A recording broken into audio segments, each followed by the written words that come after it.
I'm already kali ku trending tubagala nnyo. Kola challenge mpitirivu naawe ogenda wangula million 2 ku Luyimba Lwe Fantasy. Muzwanike mukoti mwena. Yo, money. Ezo nazo tuzifunye tuterabirayo one female director. Yes. Awadde behind the camera. One female director, big up. Love you. Thank you so much, sister. Hi everyone, my name is Jowy Landa Alazze. Diwano n'abaana abakabi abali very talented. Way back navayo nengamba omuntu ajosinga okukola challenge nyingi za body. You know my trending song Mafuta. Yeah, that song body. So bano abaana bemulaba waneno badansa b'amaanyi. Bakola challenge nga ganya 15. Nange kenyini natia nengamba baba. This is Essie, this is Brian. Linnya lye lisweet ati lyerabidde. Momo and Resty abaana bakola challenge nyingi. So ate nga nagamba anawangula nasinga okola challenges nyingi agenda wangula million 2. So these are the winners. And this baby girl here, naye TikToker, byonna abikola abadde nga akolera challenge. Naye ye tugenda musasulira school fees. Osasula sente meka? Daddy, omwana asasula time ya sente meka? 18. Kati ono baby tugenda musasulira term 2. Of which tugenda muwa emitwalo 4. Are you happy? Will you study well? Yeah, so I know I can't talk to you. So don't cry. So can you be more gunde? Oh, good. I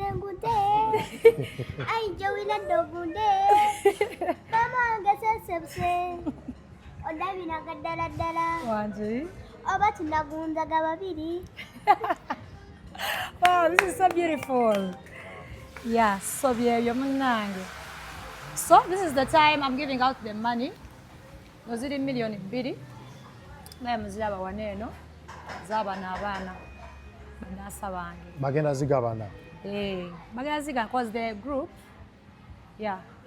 So kati oba ulyango yagala wangula nawe sente tulina oluyimba olupya ne Dax Vibes Fantasy making sure nti okola challenge mpitirivu nnyo nga wontaginga.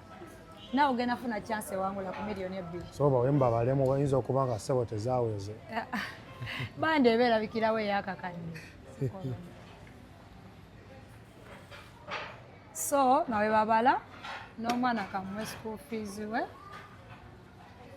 10, 2, 3, 4. Here's your school fees. You're welcome. So you're munaye. I love you guys so much.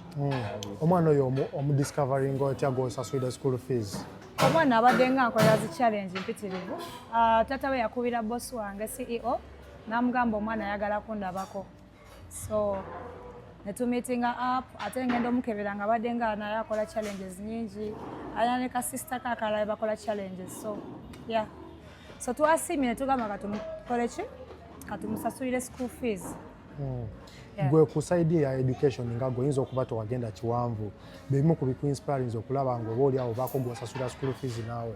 Yeah, engeri gye nakoma mu senior 6. Mwana ono njagala asome paka ku university. Will you? That's good. Singa obadde olina obusobozi oba oli awo bumalayo wandibadde omusasulira paka waamalako. Singa obusobozi mbulina era nsobola omusasulira primary yonna. Tusobola tujja sobola katulabe buli kimu ekitambula. Yeah. She's like a daughter to me. Ozadde mukulu. Kale byebyo munaye naye mweyongera okulaba akayimba kange ne Dax Vibes Fantasy. It is out. Mwina kye mwagala okwogerayo? Oba weebaza. Bangi abadde bakola ntaddeyo. Bangi abadde bakola challenge zinene ze bayogerako naye muwulira mutya okulaba nga mmwe abafunye ssente zino oba mmwe abatuuse ku buwanguzi. Annange kyasanyu. Ndi musajja naye mpulira amaziga gagala kumpitamu. Kyomanya luno olugendo lw'amaanyi naye Jowy yaddala oba ng'ambe nti ashufa gunde waliwo olikola ki? Otuligwa. Mwakoze challenge meka? Simanyi na mmanya. Nenga zo tukoze eki? Tuzikoze. Ondabira simanyi sanyu lye nina oba bagambe ntya. Kyobomanya twali awe munyonyo. Tugamba tukole akayimba. Body. Eso kali kungali tumanyi nti oba kuliko ne sente. Twakola leero enkya postinga.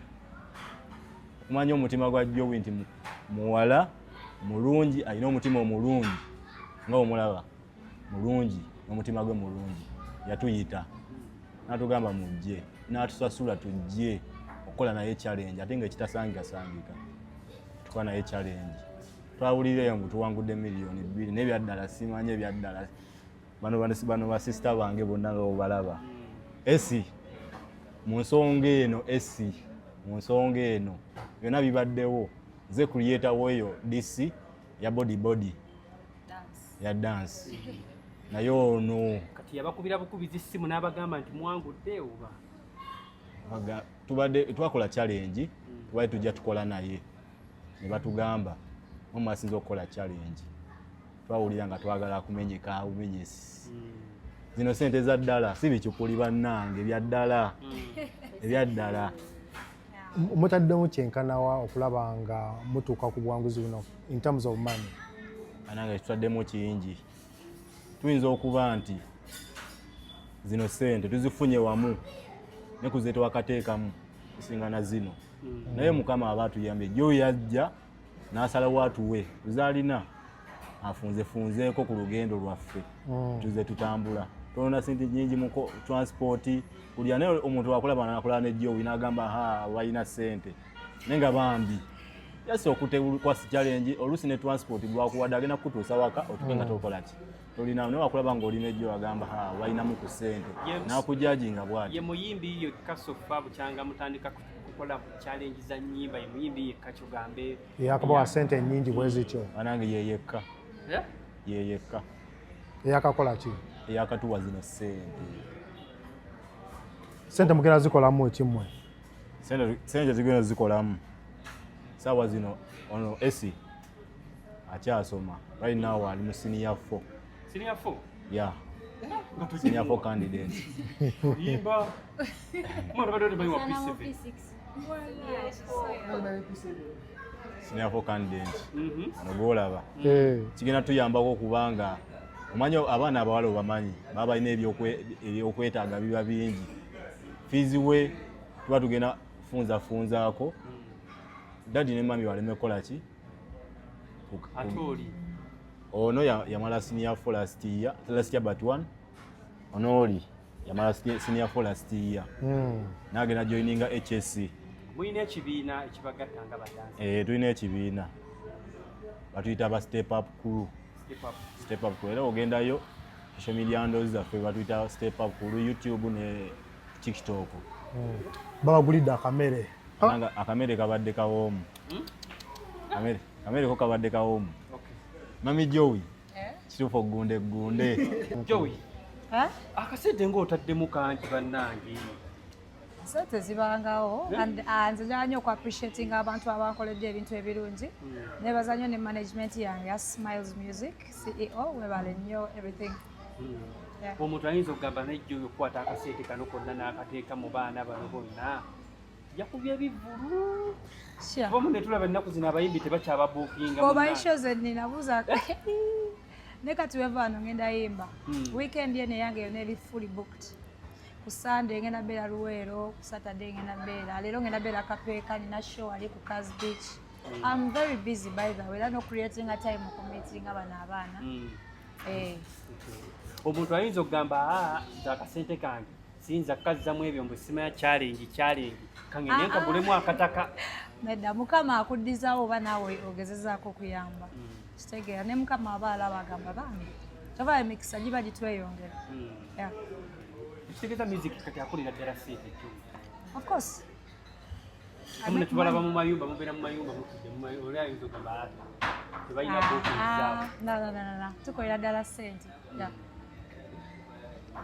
Sibula abantu. Omwana ono asooka ababuze akagambo kamu. Firika. Yes. How are you? I'm fine. What's your name? My name is Mumbeja Daisy. Sorry? Mumbeja Daisy. Mumbeja Daisy. Where do you go to school? I go to school. Osomera wa. Tomanyi essomero ly'omukwano? Isomera wa group Boston. Boston. Mu kibiina ki? Kyakubiri. Mu kyakubiri. Owulira otya nga munnaye anti Jowy akuwaddeyo akasente ako aka school fees. How do you feel?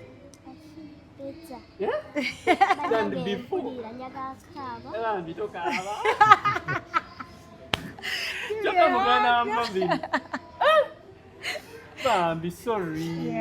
Naye soma akaabye. Tokaaba baby. Kale mukwano. I love you so much. Kale, Jowy, your last remarks. Bagala nnyo. This is Jowy Landa, the queen of the new generation. Ngenda bba wendongo non-stop action. Akayimba kange ne Dax vibes kali out. I'm in a fantasy. Baby, you're too good for me. I'm vibing with the energy. Kasubire tibendi yoli. I'm in a fantasy. Baby, you're too good for me. I'm vibing with the energy.